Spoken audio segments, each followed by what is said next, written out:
Welcome to Crawlspace. I'm Tim here today with Lance. Lance, how are you today? I am doing fantastic today, Tim. We have a real son of a bitch that we're going to be discussing today. Yeah. And I don't typically use that terminology right off the top of an episode, so apologies for anyone who wasn't expecting a bit of vulgarity right in the beginning. Today we're talking about the Mexican serial killer Fernando Hernández Leyva. And we first spoke about this person in episode 376 with Nick Amell in an episode titled The Top 10 Deadliest Serial Killers in North America. He made the list, Lance, because he's got up to 137 victims. And shockingly enough, there's not a whole lot of information that you can find on this individual that gives you anything really new.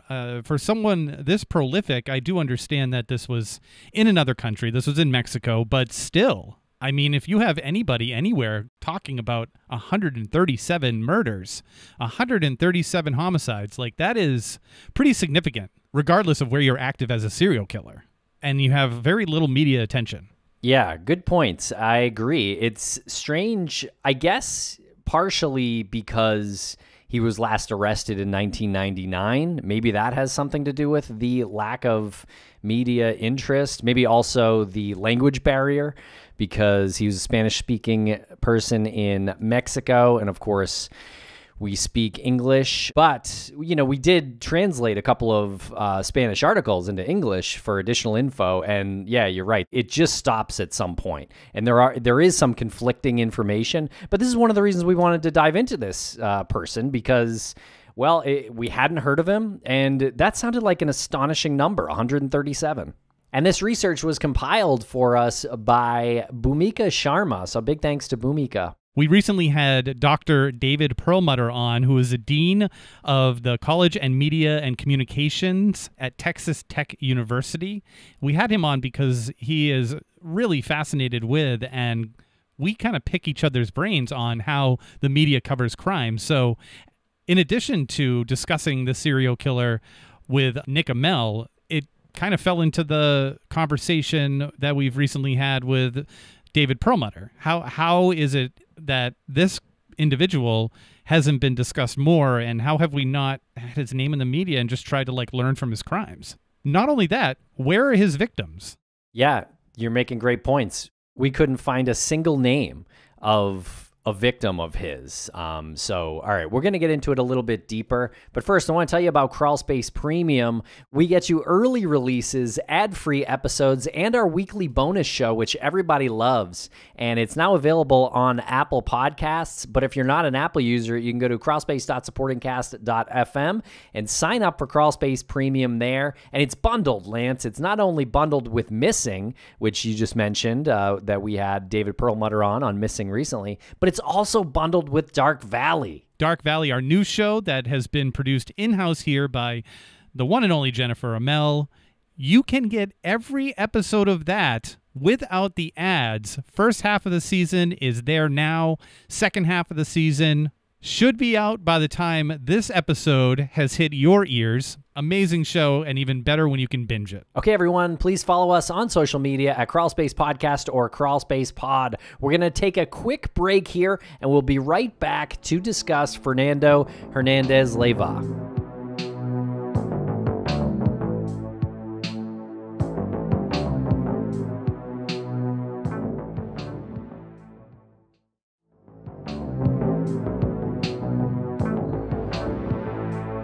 So, Lance, Fernando Hernández Leyva was born on November 30th, 1964. He was born in Cuernavaca, Morelos, Mexico. He's also been known to go by the name of Pancho Lopez. He's currently serving 50 years imprisonment. He, as we mentioned at the top of this episode, has anywhere from 33 to 137 victims of the serial killing. He's also kidnapped 6 victims, and these crimes span from 1982 to 1999. And while we said that the victims span from 33 to 137, as time passes and the investigations continue, surprisingly enough, shockingly enough, the number continues to escalate. And Lance, Cuernavaca, Mexico, is nestled about 35 miles south of Mexico City. And this is kind of an unassuming town to become the breeding ground for one of Mexico's most elusive and prolific serial killers. And it's been reported that Leyva started his murder spree at the age of 17 in 1982. And again, a lot of this is approximate, or we're reporting on what's previously been reported, but there aren't a lot of ironclad sources here. And really, just another shout out to Bhumika, who did the research, as you mentioned, for pulling together the information and presenting it to us as she did without all of this media fanfare that you'd, again, typically expect with somebody who is this prolific.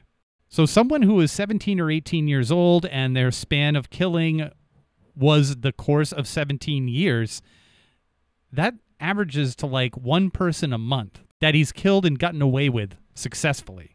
Yeah, it's absolutely staggering. We'll definitely question those numbers, but we'll do that a little bit later.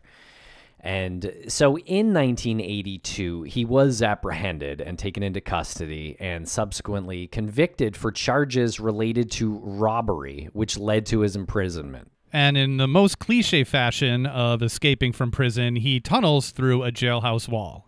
And in the years after Leyva escaped, police in 4 different Mexican states had sought the man they knew only as Pancho Lopez in connection with around 38 slayings and dozens of violent assaults and kidnappings. Now, why was he called Pancho Lopez? Well, Carlos Villavicencio, an assistant attorney general in Morelos, says Hernández Leyva used the alias Pancho Lopez in an attempt to imitate Francisco Pancho Villa, a general in the 1910-1917 Mexican Revolution who was known for his brutality. Yeah, and I guess heroism too, because I think that's one reason why Leyva went by Pancho, was because he saw himself as heroic. Well, that has to be some sort of defense mechanism. We hear this a little bit when we talk about serial killers, that there's like this compensation for something that they're obviously lacking. There's a void. So I would imagine, right? Like that sounds like it could be the case.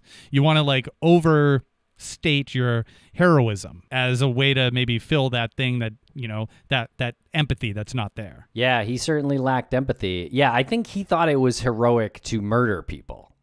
To kidnap, to rob, and to murder. Right. That was how he saw himself. Yeah. Right. So you have to, replace it being a psychotic act with it being a heroic act. Interesting. Yeah, he may have saw himself as a little bit of a Robin Hood, because he started with robberies. That was how he initially got arrested back in 82 for charges related to robberies, and then kidnapping, assaults. And I think the kidnapping were because of the robberies in large part. But then at some point, he apparently graduated to murdering those victims of theft, I guess, but probably victims beyond just the theft, too. Yeah. And this is a really good thought experiment for the listeners and for us as well, not being licensed psychologists. I wonder if someone like that always knows, whether it's consciously or subconsciously, that they will escalate to murder. If he's started off as this like heroic Robin Hood character robbing whomever, does it cross his mind that this is something that's going to escalate to murder? That this is just a step to the next thing? My opinion is probably not. I don't think he's thinking too much about himself like that, but that's just my opinion. I don't know. It's an interesting thing to roll around. So it is. Yeah. I put that on the listeners to consider. And in 1986, Leyva was captured and arrested again. And this time he was charged with murder, charged with 33 counts of murder. But he apparently confessed to over 100 during the interrogation. And he mentioned that he had help from 3 different accomplices. I mean, this is something that was kind of new to us when we had Michael Arnfield on a few months ago, where there was a staggering percentage of serial killers who have accomplices. What was the number on that? It was close to 40%. Close to 40%. And this is from episode 334 of Crawlspace, called Murder City's Michael Arnfield. Approximately somewhere between 3 and 4 in 10 during at least one of their crimes have a direct accessory, whether it be a lure to draw in children or other women, someone who helps them dispose of the body, or someone who partakes in the actual crime, not necessarily the primary crime scene or the abduction. It's a bit unnerving to think about those statistics. Well, it is, and the question is, how do these people find each other? The toolbox killers, I mean, there's an example of two sadistic sexual psychopaths who happen to meet in prison. It's just bad fate, I guess, because ultimately their decision then is once they both get out, they're going to reconnect on the outside. You have to ask yourself now in a digital age, how much easier is it for these people to connect? And apparently Leyva appeared at a news conference, which sounds bizarre to me, and I could not find this news conference. But he apparently told reporters that he committed about 100 homicides and 6 kidnappings. He said, quote, "I killed them because I had to. I don't know how to do anything else." End quote. I mean, you could really take that statement and pick it apart. You could go like straight literal with that.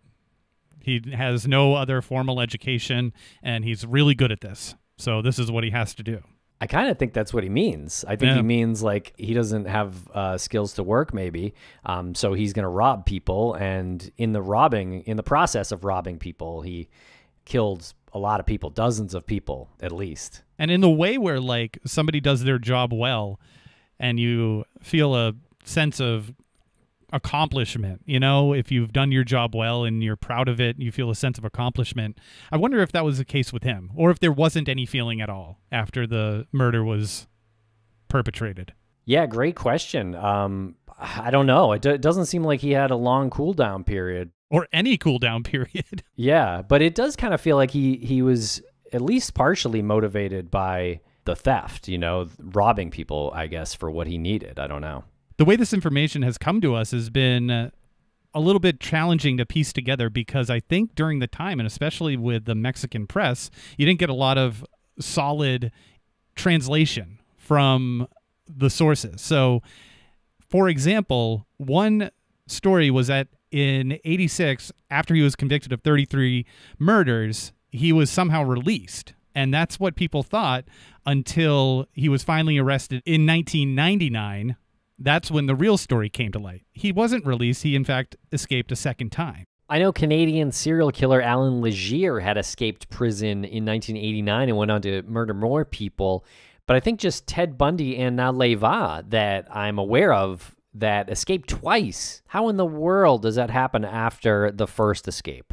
But what's wild to me is from 1986 or around that area till when he was arrested again in March of 1999, that he was just off the grid. There's nothing about what he was doing during that time. So based on his own words, like he doesn't know what else he could do. So if we're talking about that 137 number being real, I would have to say that he was very active during that time period. He would have had to have been. Exactly, because that's 13 years between 86 and 99. He's essentially honed his craft to the point where he can kill somebody, move on, and these victims still don't even have a name. They don't make the news. I mean, he's essentially a ghost performing these like heinous acts all over the country. Yeah, and his reign of terror extended across 5 Mexican states: Morelos, Jalisco, Colima, Guanajuato, and Michoacan. So that 137 victims made him the most prolific serial killer in Mexico, which is a title that he still owns to this date. And I don't really use the word title as a way to say that this was some sort of amazing accomplishment. It's simply to say that no one else has been charged with more than 137 murders. And I think the 137 comes from him being charged for 33 initially, and then him saying that he probably killed about 100 more. So that gets you to about 133. And then I guess apparently Mexican authorities were suspecting him for murders, and that's why that number went up, is my understanding of how we got to 137. But again, I can't find a single victim's name out there. It kind of makes you wonder whether or not the Mexican authorities had a really good suspect for 33 murders and then figured out, hey, we got a bunch of other unsolved murders, so maybe he's actually more in the realm of 137, 138. Oh, the more we look into this, the number seems to be going up and up and up. I just wonder if he's become a convenient patsy for the Mexican authorities. Yeah, I think that's definitely possible, and he may have been the perpetrator of some of those unsolved murders in Mexico as well. And you'd think that having someone this dangerous in custody, in captivity, would be of benefit to, I don't know, educating the public on someone like this, but no media, nothing, no information was made available to the public, apparently. No, but apparently an angry mob actually at one point wanted to lynch Leyva. Apparently about 50 townspeople went there because they had thought initially that he was let out, but then it was learned again, as you noted, that he escaped. So that's kind of a wild moment to picture folks literally wanting to lynch him. I hope you die for killing my parents. God is going to force you to listen to his voice forever. And that's what protester Nancy Flores Montiel yelled at Leyva. We want to lynch him, Joel Uribe Landa told the Associated Press. He was one of 50 people near the Morales State Attorney General's office where security agents took Leyva to be questioned before transferring him to jail. Uribe affirmed that he had assassinated his brother and his cousin. And when Leyva was arrested for the final time, the police actually followed him into an affluent neighborhood in Guadalajara after he had stolen a truck. And then apparently Leyva barricaded himself inside a house and asked for the intervention of the media, especially that of reporter Carlos Cabello Wallace from Televisa, who served as a witness to the negotiations. And amazingly, there's also a video of this on YouTube, and we have the link to the full video in the show notes, which is long. It's about 3 hours, and it's obviously all in Spanish, but we wanted to give a little sampling of it here. What we gather is that Leyva took several of the residents of this house hostage as he tried to find a way out of the situation. Canal 4 de Guadalajara, transmitiendo a todo Jalisco, desde el Cerro del Cuatro. ¿Me estás escuchando, Carlos? Sí, señor. ¿Cuál es la situación en el interior, Carlos? Bueno, aquí están unas criaturas sumamente espantados. Está una señora anciana.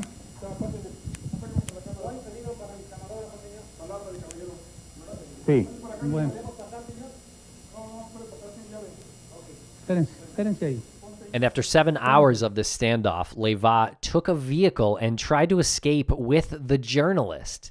But apparently his plans were interrupted by police, and he was finally apprehended. And we'll be right back after a quick word from our sponsors. Thanks to our sponsors, and now we're back to the program. And Leyva actually sort of recanted his confessions. He said, quote, "The declarations I made earlier about my participation in at least 100 murders was due to the conditions I was in, handcuffed and surrounded by police who intimidated me," end quote. He did not, though, recant charges of kidnapping of a journalist and murder of a police officer. But other than that, he claimed that he was innocent of most charges that were brought to him. Most charges that were brought to him because the police apparently intimidated him, and that was the quote that you just read. In addition to that, he's also accused judicial police of beating him and threatening to sexually assault his wife and take away his children.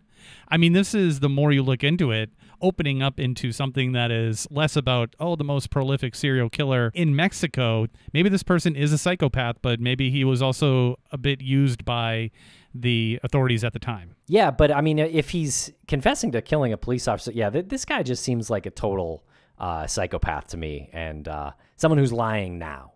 I don't know where his true victim count lies. I would imagine if they actually charged him for 33 murders that they would have had victims, known victims.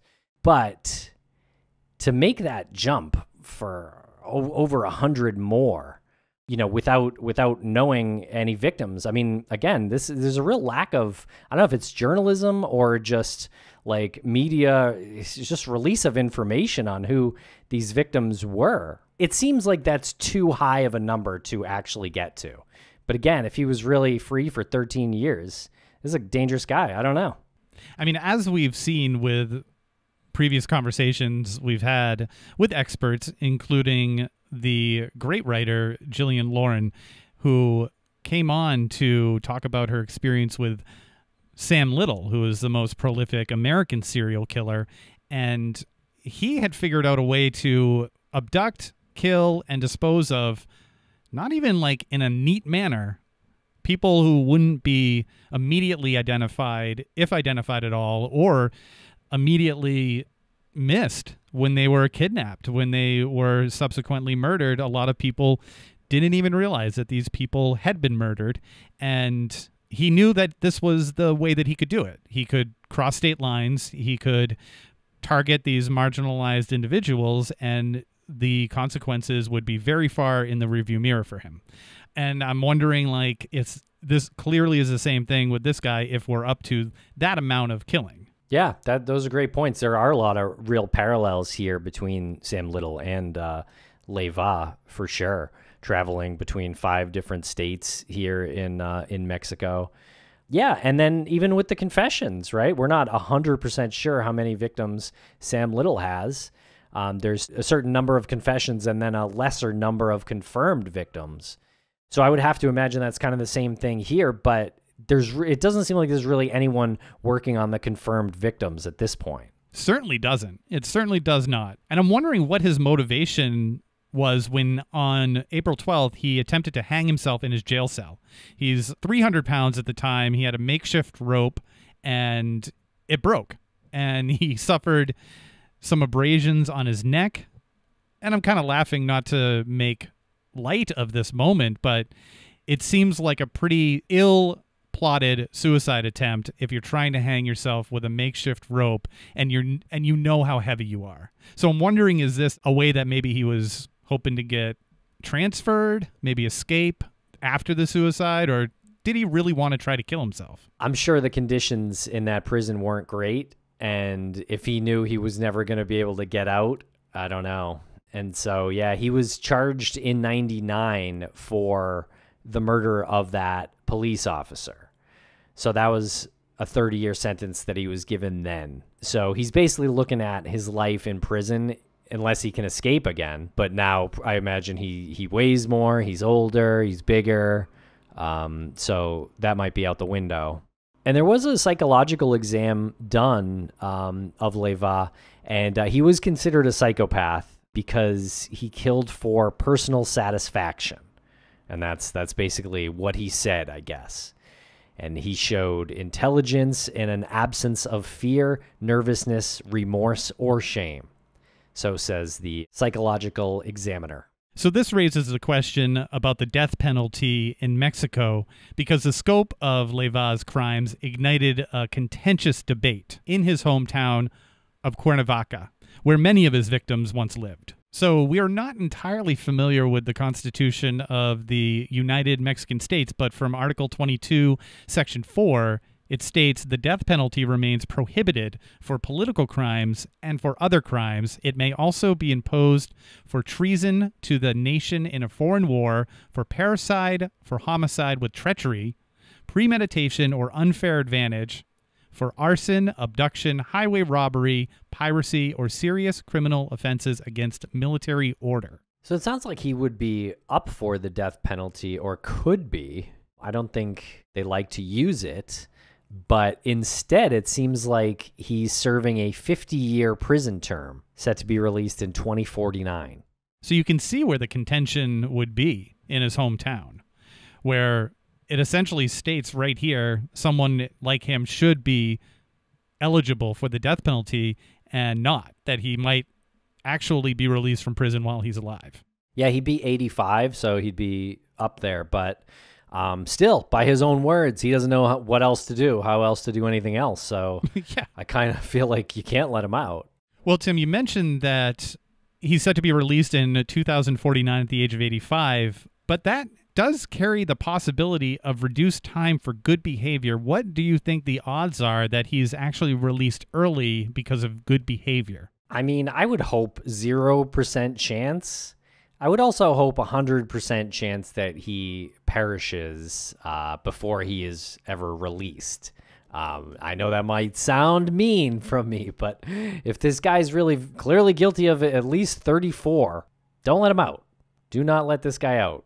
2049, 2149, don't let him out. And again, there was very, very limited information for whatever reason on this individual. So part of my thinking in putting this episode together is to maybe gather more information that's out there that we just didn't find. And Bhumika, when she was researching, didn't find it. If anyone has any insight, please shoot us a message if you have insight on this or insight on the death penalty in Mexico. It's like coming across the details and then having something that kind of, but not 100%, contradicts it. You know what I mean? Yeah.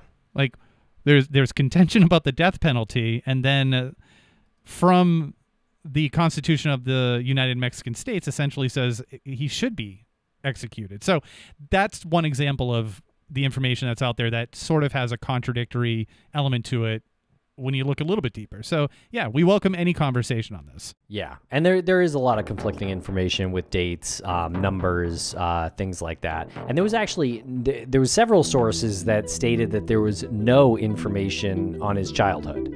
Scant details out there about Mexican serial killer Fernando Hernández Leyva. But we hope you learned something here, and thanks a lot for listening.